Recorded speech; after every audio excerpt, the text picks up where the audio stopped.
নমস্কার বন্ধুরা, আজ পিএম কিষাণ নিয়ে একটা বিশাল সুখবর আপনাদের দিতে চলেছি। 2019 সালের পরেও যদি পচ্চা থাকে আপনাদের, তাহলে কিন্তু পেয়ে যেতে পারেন পিএম কিষাণের টাকা। দেখুন সেই সম্পর্কে সরকারের গাইডলাইনে কী লেখা রয়েছে।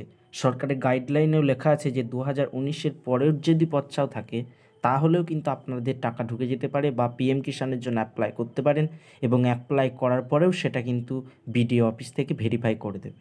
সে নিয়ে কী গাইডলাইন রয়েছে সেই সমস্ত কিছু আপনাদেরকে আজকে এই ভিডিওতে দেখিয়ে দেবো। দেখুন যে 2019 সালের পরের যদি পচ্চা থাকে তাহলে আপনি অ্যাপ্লাই কিভাবে করবেন বা কিভাবে করলে সেটা গ্রাহ্য করবে সরকার। আর যদি ভিডিওটি তাই শেষ পর্যন্ত দেখবেন এবং ভালো লাগলে অবশ্যই লাইক এবং সাবস্ক্রাইব করে দেবেন। দেখুন এখানে লেখা রয়েছে যে what is the cut off date for determination of eligibility of beneficiaries under the scheme. The cut-off date for in determination of eligibility of beneficiaries under the scheme is 1/2/2019 and no changes thereafter shall be considered for eligibility of benefit under the scheme for next 5 years, except transfer of land on succession in case of death of landholder.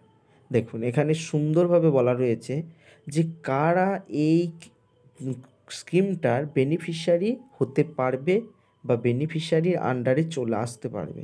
দেখুন বলছে এখানে 1/2/2019 থেকে তার পরবর্তী 5 বছর কোনো change হবে না তার স্কিমে। একমাত্র যদি সে অন সাকসেশন মানে অর্থাৎ উত্তরাধিকার সূত্রে কোনো জমি পেয়ে থাকে, অর্থাৎ যিনি ল্যান্ড হোল্ডার ছিলেন, যিনি জমির মালিক ছিলেন, তার মৃত্যুর জন্য অধিকার সূত্রে যদি কোনো জমি পেয়ে থাকেন তবেই কিন্তু একমাত্র এই পিএম কিষাণের জন্য অ্যাপ্লাই করতে পারবেন 2019 সালের পরের পর্চা দিয়ে। অর্থাৎ আরেকবার ভালো করে শুনে নিন, the cut off date for determination of eligibility of beneficiaries under the scheme is বলছে cut off date for determination of eligibility of beneficiaries মানে উপভোক্তাদের কাট অফ ডেট কী হবে আন্ডার দ্য স্কিমে বলছে 1/2/2019 এবং তার পরবর্তী 5 বছর অর্থাৎ 2024 সাল পর্যন্ত। কিন্তু 2024 সাল পেরিয়ে গিয়েছে, এখন 2025। নতুন গাইডলাইন খুব তাড়াতাড়ি হয়তো চলে আসতে পারে, সেই নিয়ে হয়তো গাইডলাইন প্রকাশও হয়ে যাবে।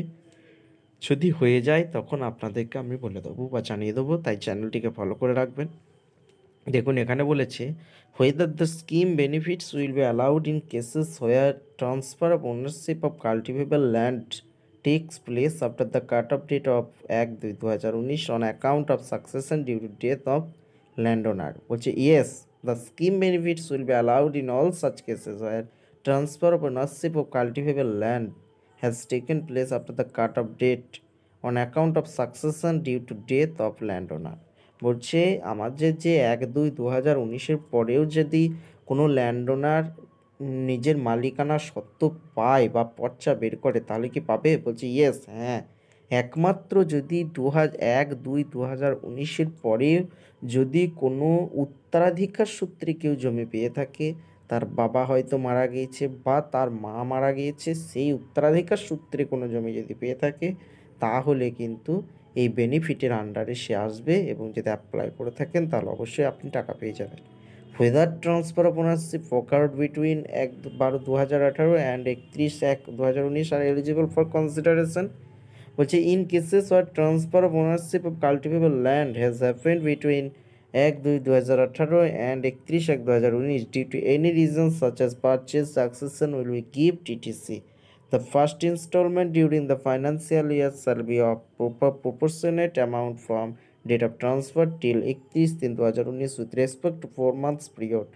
বলছে কি যে এই যে 1/12/2018 এবং 31/1/2019 মধ্যে যারা ল্যান্ড ট্রান্সফার করেছেন ওনারশিপে, তারাও কি অ্যাপ্লাই করতে পারবেন? বলছি একমাত্র যদি তারা পারচেস করেন বা উত্তরাধিকার সূত্রে বা গিফটের জন্য